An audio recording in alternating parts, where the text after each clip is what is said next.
I'll say it now and I'll say it later too, but let's be in prayer for the victims that happened during this storm.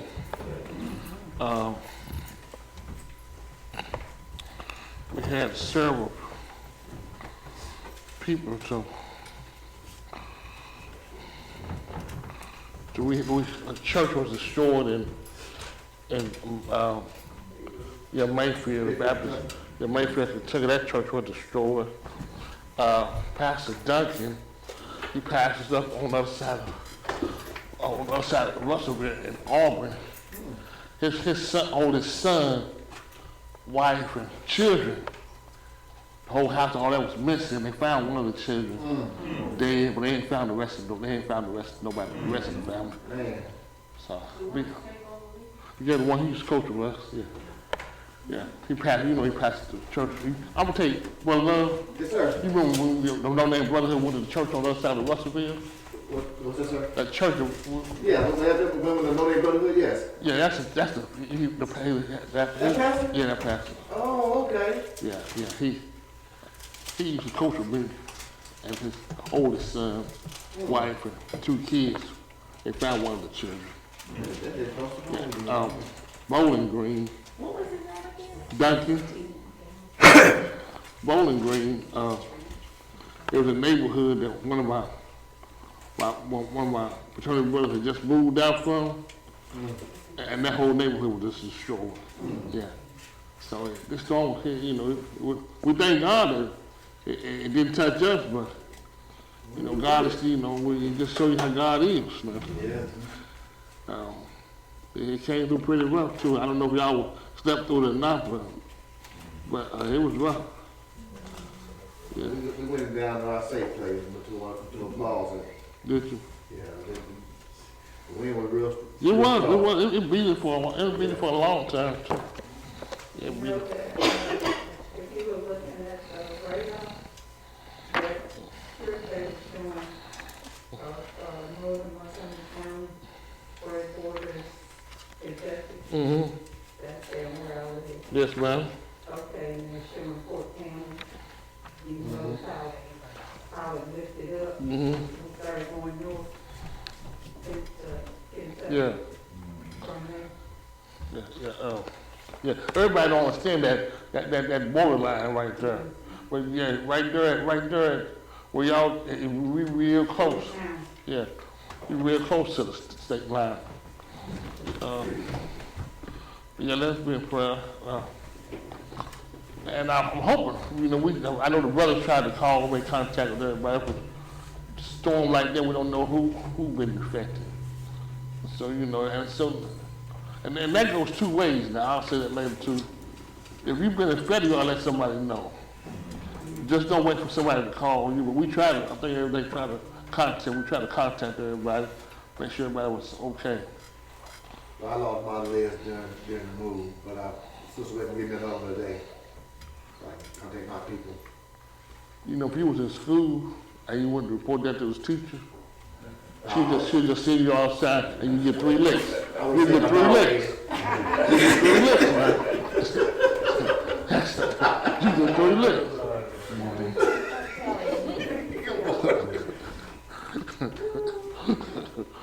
So, brother, I think Brother Dickens here gonna give you 3 licks a day.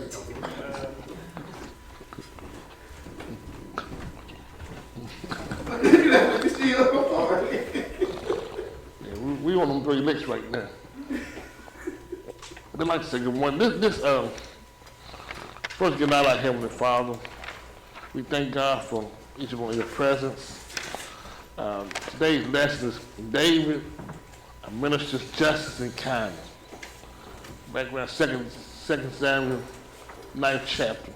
The printed text is 2 Samuel 9th chapter, 1st through the 12th verse. By the end of this lesson, we will explore David's kindness toward.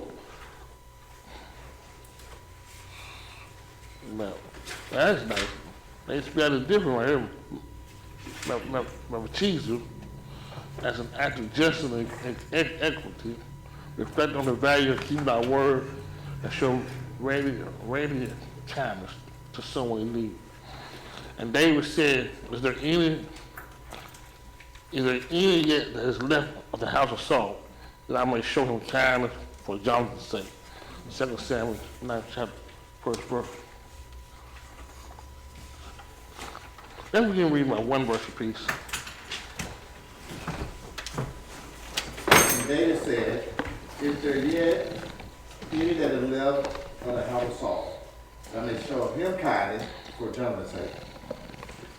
And there was of the house of Saul a servant whose name was Ziba. And when they called him unto David, the king said unto him, Art thou Ziba? And he said, Thy servant is he.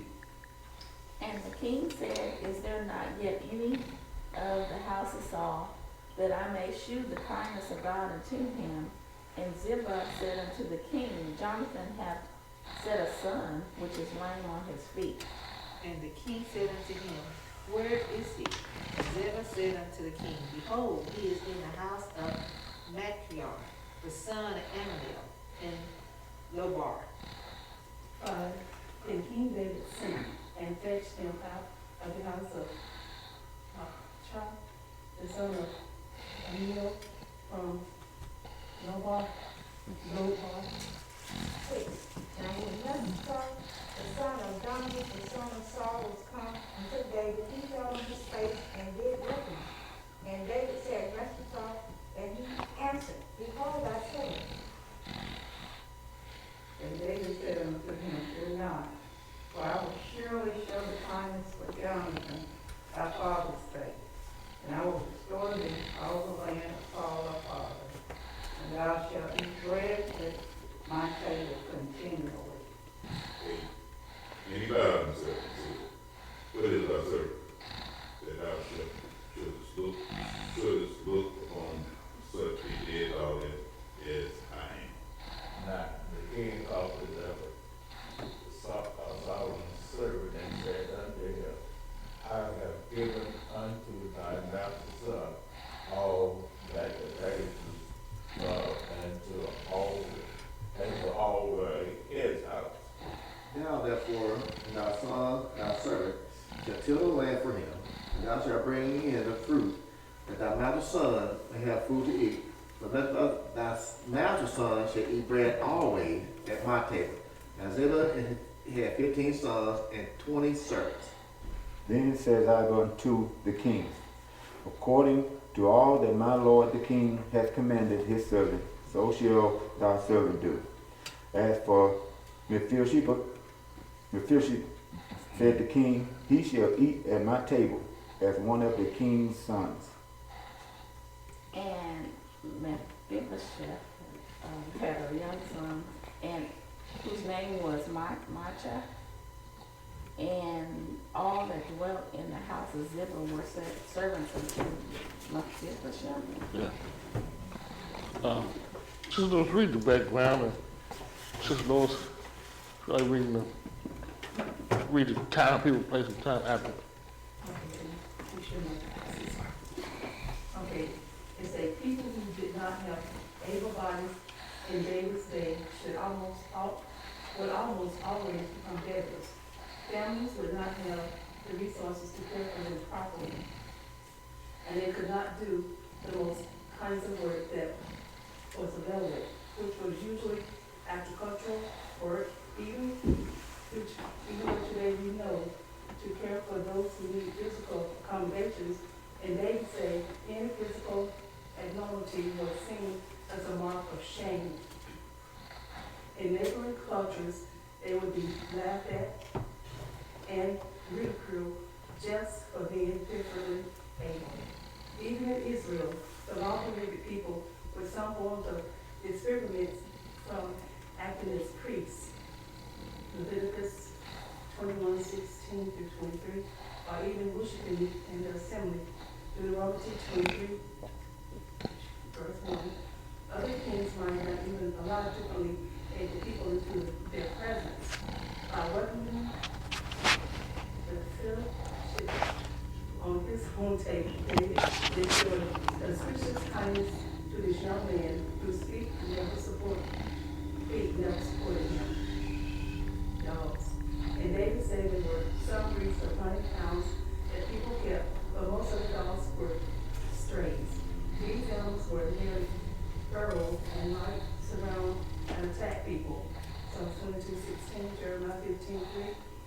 and considered extremely unclean, Isaiah 66:3, and were thought to be especially stupid animals, Proverbs 26:11.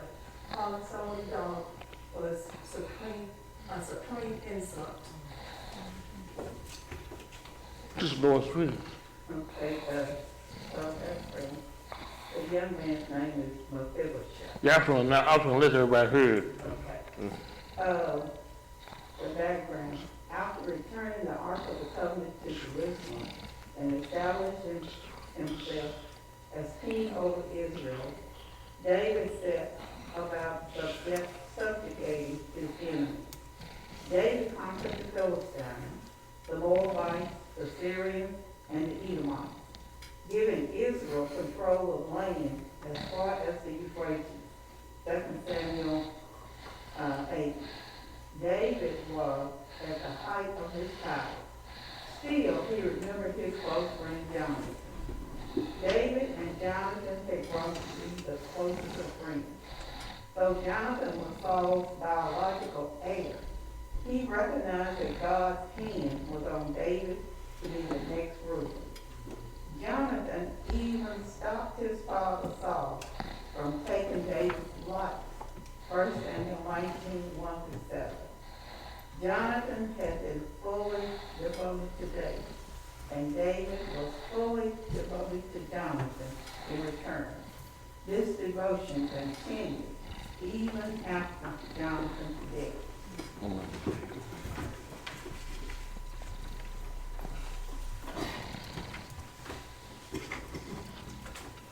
Who? Mephibosheth. Mephibosheth. Huh? Yeah, they say it fast.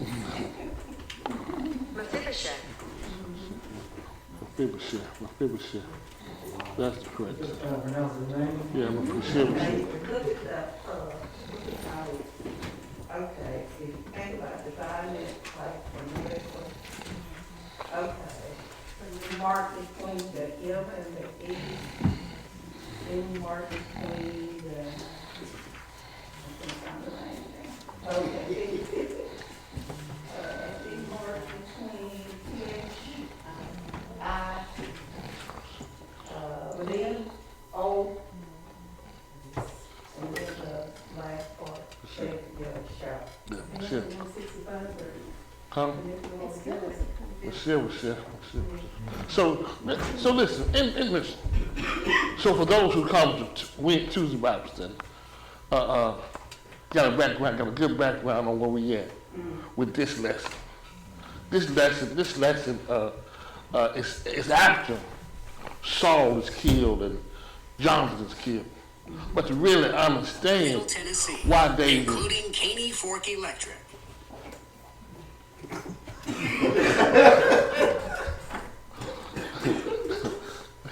this lesson, to really understand why this lesson is real, because you have to go back and understand the relationship between Jonathan and David. Jonathan was the son of King Saul. Jonathan, in all reality, was heir to be the next king. But God, it was not God's plan. And Jonathan realized that, and Jonathan's love for David, their friendship grew to be a close bond. It's saying a whole lot to not just go against you. Jonathan went against his daddy. He went against the king. He went against I thought what Saul could call, he was meeting, but he was doing God's will. And so, brother, love and sister. You said last Sunday, I think it was last Sunday, about how we got this part too, when the Saul family was killed, and now David asking now, are anybody left? Remember? Yeah. You said it was when they hanged or something. You said last Sunday? Yeah, I can't remember what I said last Sunday. You took it there and you said we will see it this Sunday. Yeah. And we're going to see it. Just give me a chance and ready to come back to me. Okay. Since then. You was pointing out the good things about Jonathan, but also Jonathan was a true servant of God. You know, and that's one thing him and David had in common. You know, regardless of what happened, Jonathan still always put God first. So that's really not about Jonathan, but you gotta understand a few things about Jonathan to appreciate this lesson.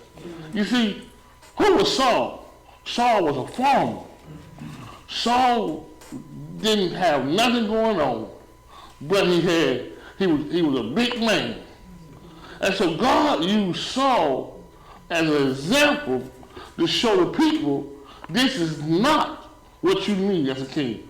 Because the people had saw everybody else have a king, why can't we have a king? God told Samuel, they don't reject you, they reject me. So he allowed Saul to be king. And that's what we got to understand. God allows these things to show us that we don't know what we're doing. So God allowed Saul to be king. But in the midst of him being king, things begin to happen. Goliath came, the people went to war. Saul's first war, that was the only one he did right. He sought God. But the rest of the time, he did what he wanted to do. David gets to the palace because God wanted David in the palace. David's friendship and Jonathan's friendship grew. Jonathan was several years older than David. So Jonathan was like a big brother to David. But their bond, it says someone, a man will save your life, go against his own daddy. But that's what kind of relationship he is. So in I think it was Bible said they actually read it. So when they go to kill Saul, it hurt David. It hurt David because David said, don't touch him. Well, because he's still king. We don't have authority to kill the king. And that goes back to what the Bible says, do not touch my anointing. And when we say that, we shouldn't be touching each other now. It's just not talking about the pastor. We all are his anointing now. And so that's what we have to be careful how we talk to one another. Because we should have love enough for him. And so this lesson really showed what kind of heart David had. When the Bible says he had a heart after God's own heart, this right here shows it better than anything. Because he had to worry about who was the shepherd. Who was he? He was nothing. A cripple. Didn't have to worry about him no more. Saul knew that the city was gone. But David had made a covenant with Jonathan about that. And also, and he had made a covenant with Saul. Saul asked him. He said, don't kill my family. You just took the word right out of my mouth. Yeah, but he said, don't kill my family. And so David remembered that. And so this is happening. But let me ask y'all a question. This is just what happened to Bathsheba to make him become lame? It was dropped. I miss all the running around because they know the Saul family might be killed and everything. He was dropped. That's right. A nurse drop. There you go. Yeah. A nurse drop. That's right. It was a tradition, Tradition. Yeah. And not with this, but other kings. Once if a new family become king, they cut off the old descendants to keep them from being traitors. Right. So they knew this. Now Saul's dead. We need to be regardless of what David's intention was. The people were afraid. And let me say, and I gotta go back and look. I don't know if it was during that time or during an earlier time when they were going back and forth in the palace fighting. Yeah.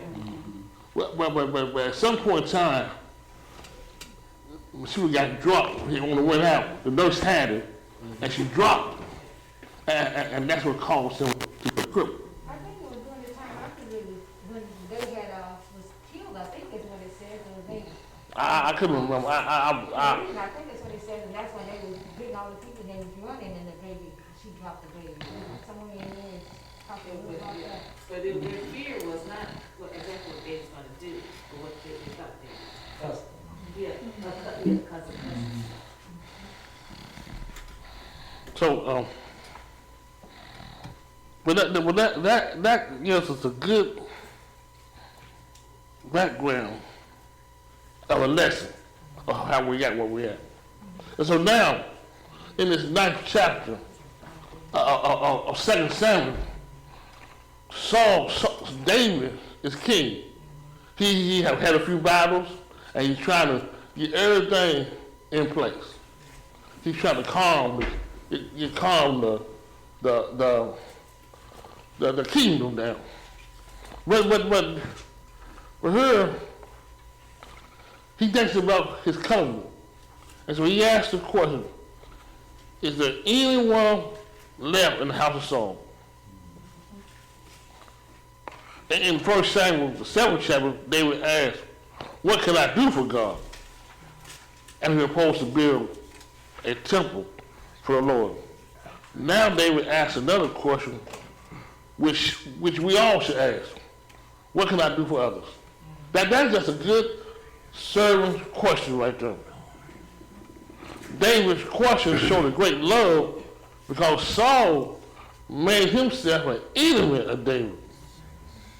But you gotta still love your enemies.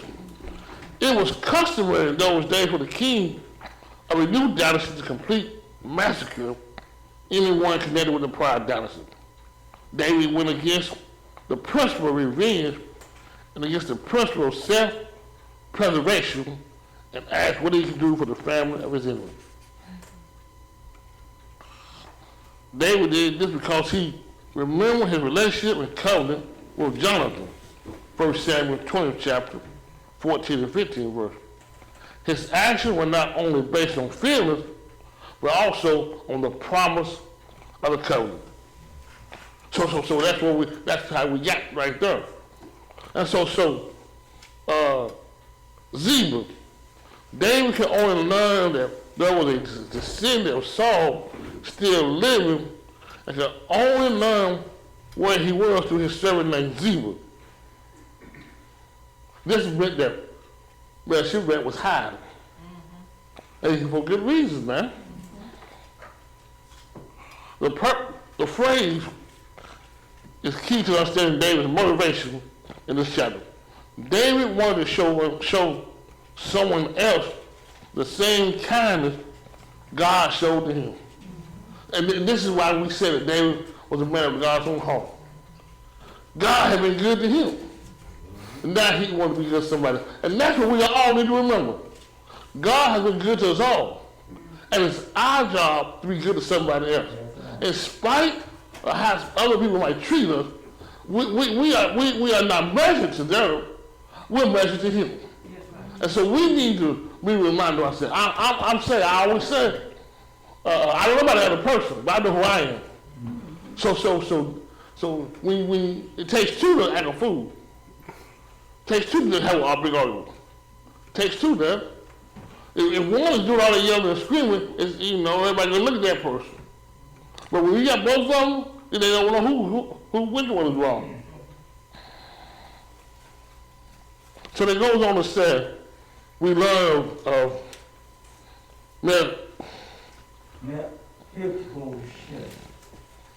we learn of him in 2 Samuel 4:4. Because we want to say the PHF, but it's not English. It's Greek. It's almost 65. Yeah, Yeah. It tells us that the son of Jonathan was made lame in his feet from an accident when they had heard that his father Jonathan and his grandfather Saul died in battle. We should remember that his nurse gathered the boy and fled in haste at the news of Saul and Jonathan's death. She rightly feared that the leader of the new royal dynasty would execute every potential heir of the former dynasty. And that's in 2 Samuel 4th chapter, 4th verse.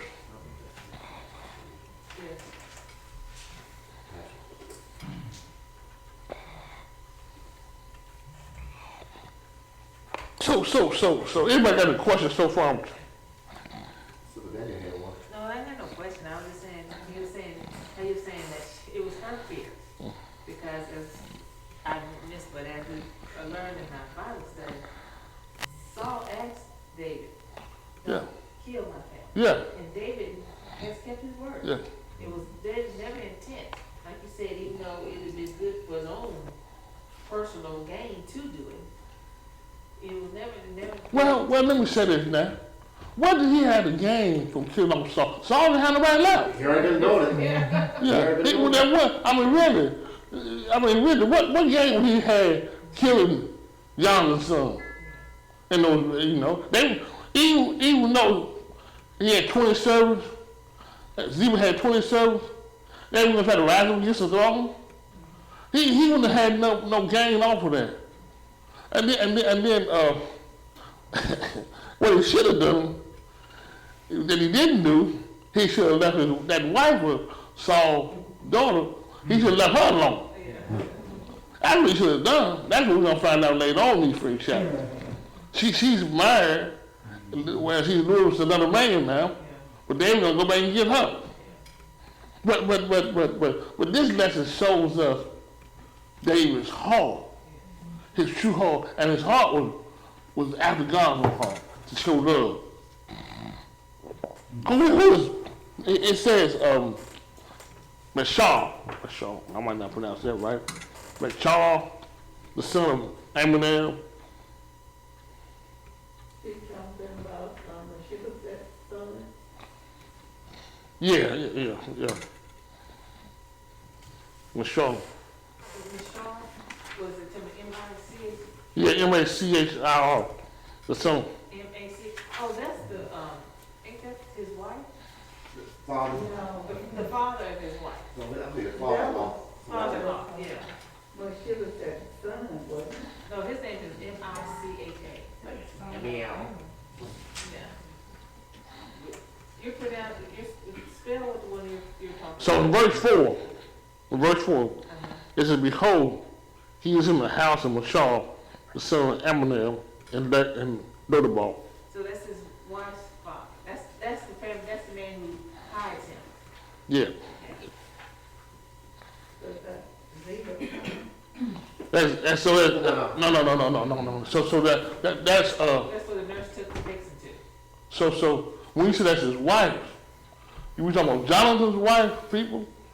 The lame man. So he's married. During this time, I'm just trying to get you to answer the question. during the time of this actual chapter, he is a married man who has a son. Yeah. That's what I'm trying to get His you. wife, because he was living with this man, his father-in-law. That family took him in when he was on the run. Well, we said we took him in. That's what I'm trying to They get. kept him. Yeah. I don't know how whatever he was living with. Because he was there. because he was lame, he couldn't take care of himself. Yeah. So the family. But that's his family, though. No, that's his wife's family. Right? Oh, so Brother Johnson, I'm glad you said that. So something happened to you. Yeah. You get on the run. So And them jiggers gonna take you in and hide you. yeah, they already took me. Yeah. They got me in. Yeah. Yes, but when he was on the run, he was just only 5. But what I'm getting at is y'all act like that's two separate families. It's one family still, man. It's his wife's people. Yeah, it became his family. Yeah. Yeah. So is that his father? Jonathan's dead. Yeah. But we ain't talking about Jonathan, we're talking about Jonathan's son. Remember, somebody was keeping the baby. Right. It was a nurse Right. that was keeping the baby. They wasn't related, Yeah. but they were keeping the baby. During the war, whatever, she dropped him. Yeah. He broke his ankles. Somebody kept him And that all was that his time. family. Yeah. And so let me say this too now. Because he's in this family, he meets this lady. Yeah. So now this just happened like 2 or 3 weeks ago. No, years past. But we in the second chapter. We in the 2 Samuel 9th chapter. Chronologically, it's not, So years have passed by. Yeah, they just going back. David had been on the throne for some time now, and he had grown, but he's still a cripple, and now he's married, and he's at this house in Lodebar. and because of that, David sins for him. Not out of malice, not out of hatred, but out of love. David wants to get to know him, to share some things with him about his dad. Yeah. That David wants to be able to tell him things about his daddy that he might not know, because him and his daddy were so close. He want to do just like if you had a sibling to pass away, and they had a nephew or niece, and they didn't really get it, they would die, and they were still young. That's all David want to do.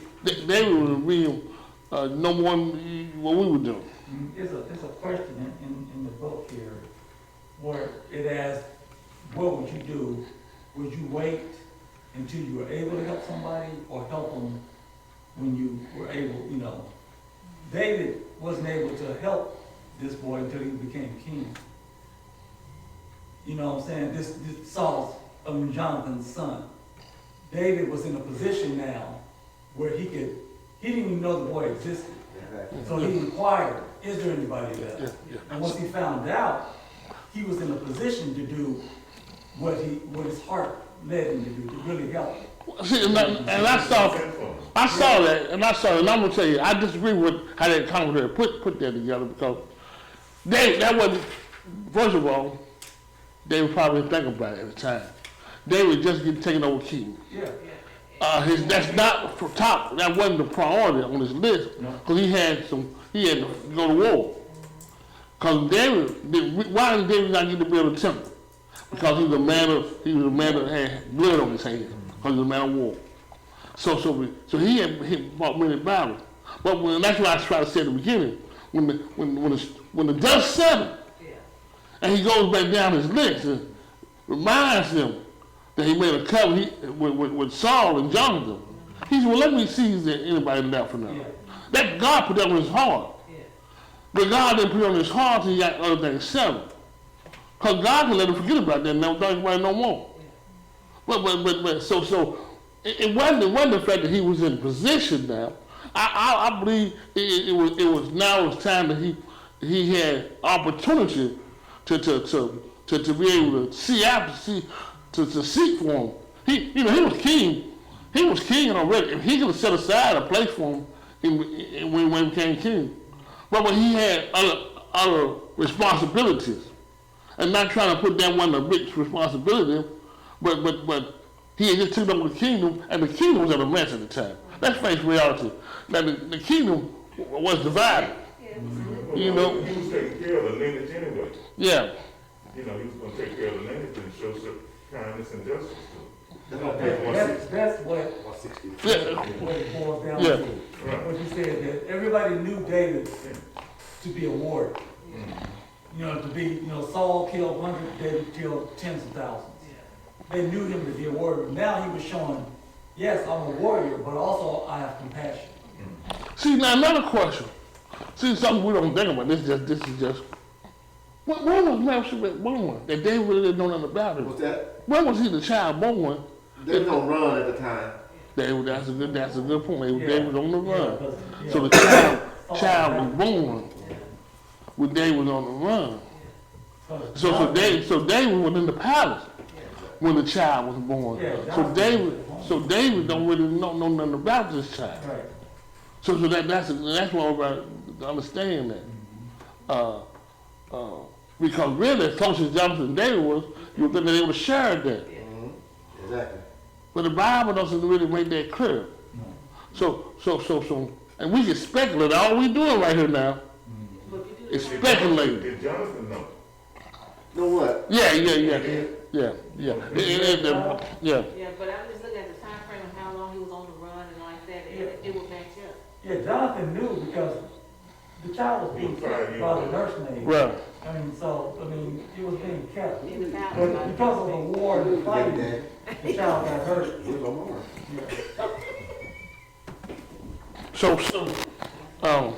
Any questions so far on the stats? Any questions? Yeah, Pastor, I got a question. Yes. Did Jonathan die before Saul died? Yeah, I think that Jonathan died first, and then Saul died. And then that's when David became. Well, so let's go back. God removed his spirit from Saul back in 1 Samuel of the 7th, 8th chapter. Samuel said he didn't want to do that, and God got on Samuel and said, Samuel, go on down to Jesse's house to anoint one of Jesse's sons, because my spirit has left Saul, because Saul had got ungodly. So Jesse goes down to Samuel goes down to Jesse's house and anoints David as king. David is not appointed king 2 years later. David's in the palace working under Saul, playing for Saul, and everything. And Saul began to get jealous, especially after he killed Goliath. They began to sing the song, Saul kills 1,000, David kills 10,000. Over and over and over. Jealousy became because Saul's spirit didn't have no love in him. Go ahead. I think I often answer your question later on. The elders came. The elder came to David and said, you know, did this, you know, killed all the people and everything. I think they say also that the Lord spoke to them. You know, even though Samuel done anointed him years ago. And that's why I was trying to leave that to show that it was sometime later before actually David become king. He didn't actually become king after Saul died. David never tried to take on that kingship as long as Saul was living. That's why it was such a division in the kingdom. Because, like he said, the elders come to David and said, we want you king. So half the country is saying, David is our king. Other half is saying Saul is our king.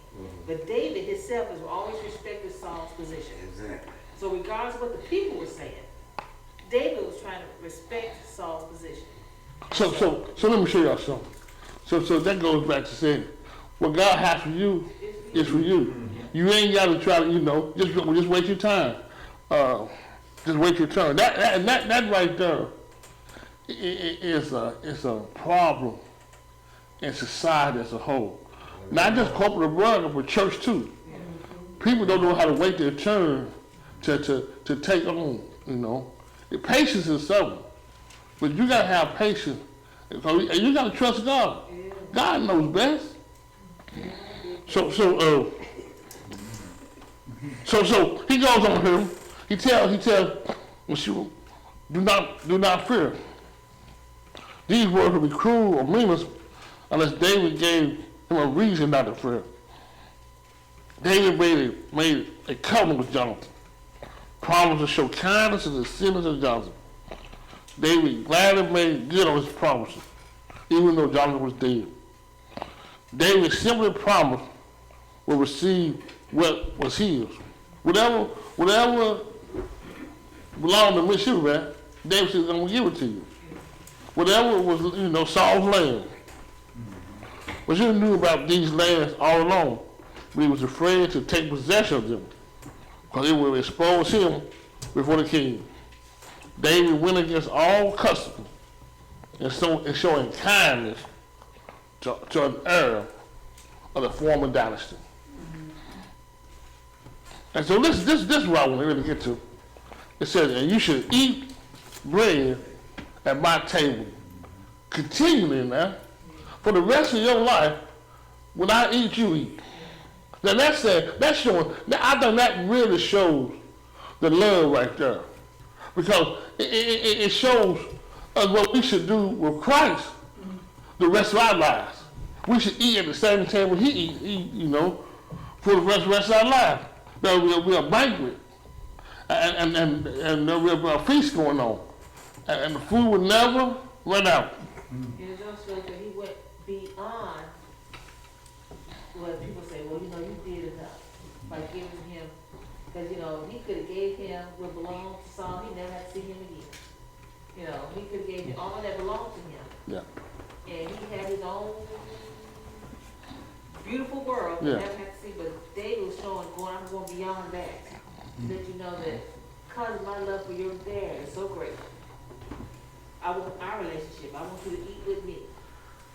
It's like, almost like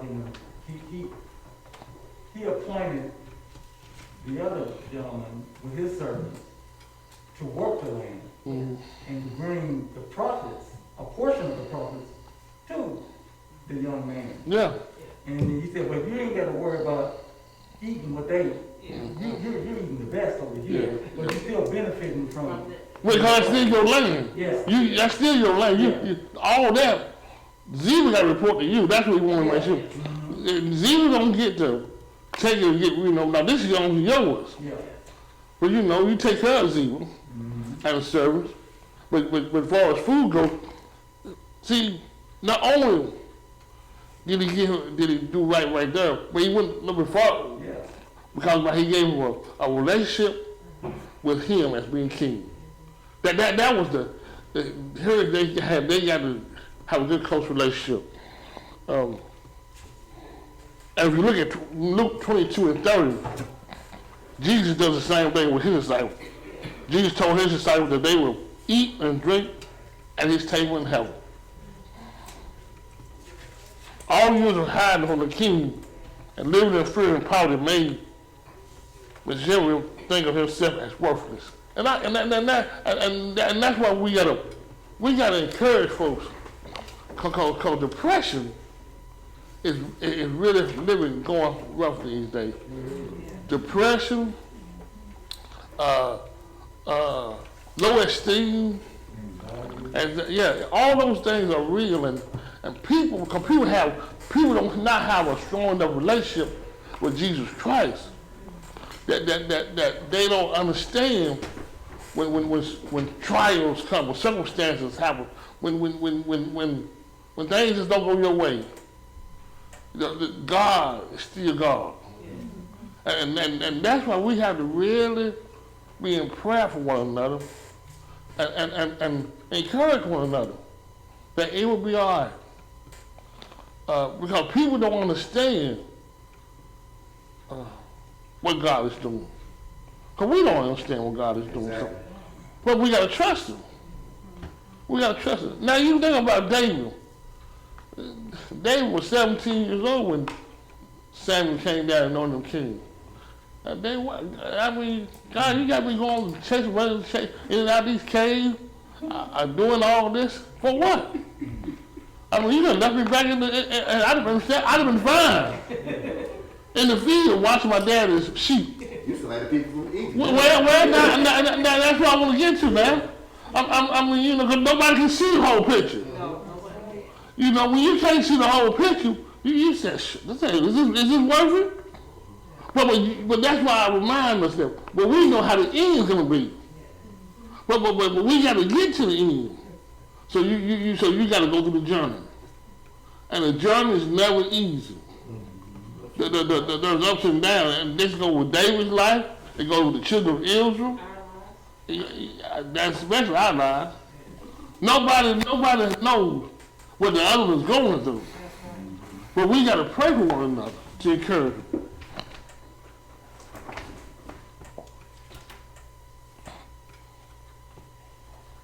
So he was happy. He was happy though. But she was happy to know that David wasn't going to kill him. And he had promised that he was overjoyed. He was really overjoyed. He was humble. You could see that even though he was Saul's descendant, the king's descendant, Mephibosheth was humble. And even now, down in that 8th verse, where it says, and he bowed himself and said, what is that servant that thou shouldest look upon such a dead dog as I am? And that was interesting in reading about, I don't know if y'all saw it, about the dog. Yes, ma'am. Yeah, how that was considered. So, I'm just looking at how he presented himself. He didn't have attitude, a haughty attitude, or anything. But even though the King David was throwing all this upon him and speaking to them in this manner, he remained humble. That reminds you of, what it reminded me of, in the New Testament when the Samaritan woman Yeah, the dog with the crumbs. asked to eat, Yeah. and he said, why should I feed the dogs when my people are suffering? And he said, even the dogs eat the crumbs from the master's table, that fall from the master's table. And he said that amazed Jesus. He was amazed by her humility. She didn't give up. She accepted the criticism, but still, she didn't go away. Yeah, because we was trying to refer himself to as worthless. Yeah. He was worthless. And that's where, but David was trying to say, you're not worthless. You still the grandson of King Saul. David was, you still worthy to sit at the table. And so what God says, he said, my son died for you. Jesus said, I died for you, so that gives you the right to sit at the table. Because I chose you. See, yeah, we're worthless, but only one called us worthless is him. We have no right to call each other worthless. That's what, we got. And you don't call your own self worthless. Because don't you turn yourself down. God don't break us down enough as it is. He gonna allow the circumstances of this life to break us down. Hey, Pastor, what's on my mind right now? The homeless people. Yeah. You know what I'm saying? Why are they homeless? Well, different reasons. Yeah. Different reasons. That's right. Different reasons. But my thing is, we hear what he said about himself, and like you said, being worthless. I think some of them, and I can't speak, I don't know, like feel like they look down upon, and maybe somebody might even start feeling that way. You know what I'm saying? Yeah. But this right here, that's what I see in that verse right there. And some of them, and that's why you have to be guided by the Holy Spirit. Because we used to do room in the inn, and guys would come and stay from I think it's probably going to happen from November to March. That stay in use churches to stay the weekend. And some of them are, but then you see some guys and they go up, other guys in the daytime. They used to, I didn't see them at nighttime when they came in. Where did they stay in and stuff? If you follow, this is why you have to have a discerning spirit. Because people are still trying to get over with. And you can't worry about that. See, we as believers don't want to be took for nothing. We don't want to be we don't want to be soft. We don't want to be called soft. We don't want nobody to think they get one up on us. But in doing God's business, you gotta have a giving heart. You gotta be vulnerable. People gonna take advantage of it because your lifestyle is totally different. And that's what we got to understand in the church. When we as believers have to understand it don't belong to us. It belongs to him. Exactly. If they take and split it all up, we was doing God's will. God will replace it. He said the church will not fail. And that's when we can do more if we only trust in God to want to do more. We worry about a lot of times people taking our perception kindness for weakness. Yeah, that's because you don't try to get back at them. There's no revenge. Yeah. Or you a punk, you a weak, you let them get you. And that's not God's way, to be in line with what God says do is to do exactly that. because Jesus said it. He said, there's always gonna be a need. Yeah. He said, the poor you will always have.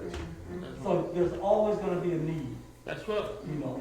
So that means we always have room Yeah. to help them. You had something to say. I was, so many times, you know, we're judgmental when it comes to people's, lives and their, situations, but we don't know their story. We don't Exactly. know why they're in the situation that they're in so many times, but, you know, some people are homeless because, just they're working poor.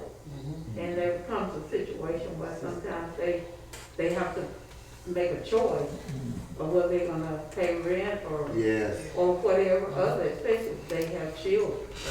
And so it's just that, we need to help. And look at David. He didn't judge Mephibosheth because of his That's his, right. illness, not his illness, his disability, and all of that, you know, he did what was right because he had made a covenant with, That's right. with Jonathan. And so many times, we don't wanna get our hands dirty. We don't wanna get involved. And so we pass on by like the, That's it. when started the good Right, exactly. Samaritan. Priest passed on The by. harvest is plenty, but the They labor was is up few. to. I don't know if we're gonna get a chance to finish this or not, but the part of that David and I like, he don't care what other people say. And I understand when he say, God say, he's a man of my own heart. Like we read the thing, tradition or custom was, if you got something wrong with you, you were beneath me. And then You- they put you away. You but- don't want to be seen, you can't be seen. But what David did, he not only did he provide for him, but he brought him to the palace. Yeah. He will always That was continually eat at my table. Yeah. You know what I'm saying? So that that's a good heart. Yeah. Yes. And he didn't put him down, he lifted him up. Exactly. And and he never questioned about what happened to him. He wasn't concerned about. He wasn't concerned about how he looked, how he walked, nothing like that. All he was concerned with was the relationship that they had. I had a great relationship. I knew your dad. I knew some things about your daddy Yeah. that you don't know. And he wanted to share that with you. And see, we got to understand when we do God's will, you can't worry about things that happen in the past. I can't have, those are people that's poor, because God wanted them to be poor. Those are people have made some bad decisions in life. But we still can help them. We still can help.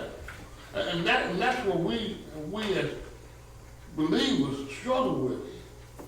Our job is to help, seek out the others. That's our job. But we struggle with that because that's not a priority, because that don't make us look good. But it makes him look good. But it don't make us look good. And we ain't trying to please ourselves, we trying to please him. And that's what we gotta understand. What David didn't make him look good, made him look weak. Is that? Yeah. You know, you was scared to kill Saul's grandson. You should have killed him, boy, you know. I'm sure somebody in his camp told him, now that's not the way we do business. If some of them ever did it, because he said, "Oh well." Saul maybe David kid because he said David made this young man like one of his kids. Yeah. So you know the motor board and stuff. Well, you see, and that's why David had so much trouble in his own house. David shouldn't have that much trouble. David, you know, but that lets you know that no matter who you are, Exactly. the devil, God allowed the devil to come in and he can run havoc. But David, this lesson, even though he was laying on both feet, now she was weakness, did not vanish. His life was far from better, but he was still laying. David showed grace, and this is a wonderful picture of God's grace to us. Because when you think about what he was doing, We were doing it too. He was hiding, we was hiding. He was poor, we was poor. He was weak and lame, we was weak and lame.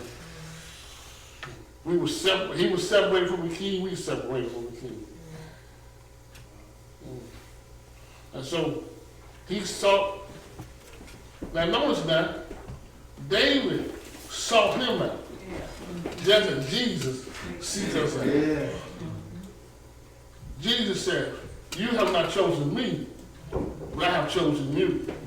And so all through the Bible, it shows, and this is a real good showing how David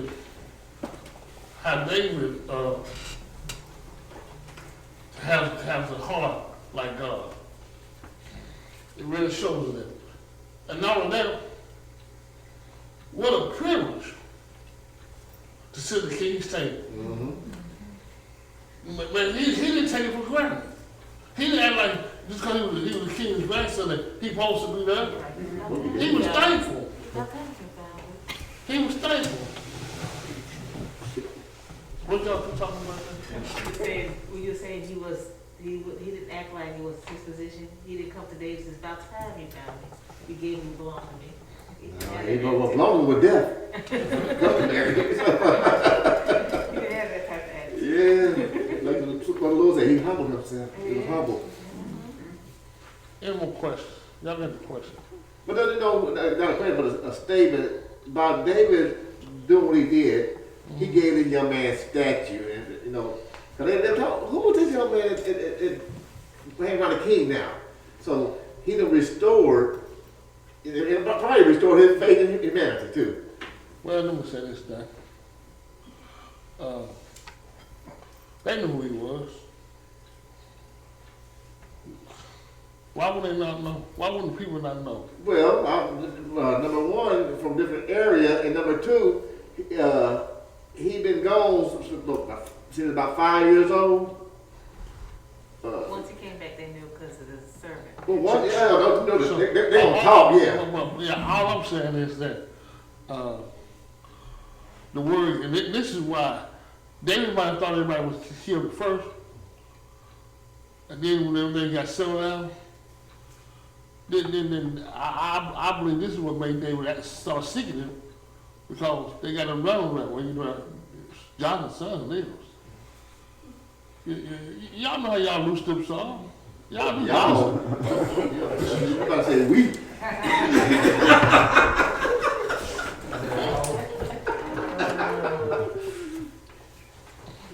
So, but the whole thing about it, this message teaches us what we should bless others. Even if we might feel like they don't deserve it, we still should bless others. And she didn't ask us what we think about it. We should bless others at all times. Questions, comments?